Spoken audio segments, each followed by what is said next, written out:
আমি কখনোই চাইবো না তাকে ম্যানেজারের পোস্টে রাখতে।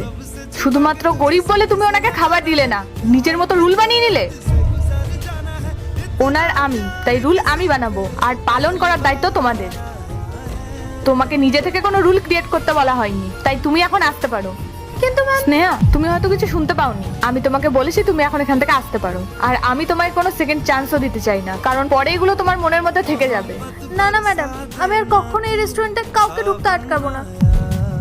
আর দাদা, আমি আপনার সাথে খারাপ ব্যবহার করেছি, আই এম ভেরি সরি। আপনি ভেতরে বসুন, আমি আপনার জন্য খাবার নিয়ে আসি। ডোন্ট ওয়ারি স্নেহা, উনি তো খাবার খেয়েই যাবে, কিন্তু তুমি আর ম্যানেজারের পোস্টে থাকতে পারবে না। Ma'am please.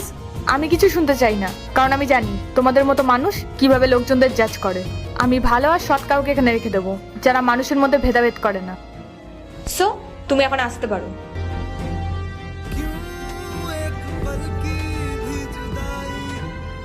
I am so sorry, আমার রেস্টুরেন্টে এমন একজন কাজ করতো যে লোকের পোশাক দেখে তাদের খাবার দিত।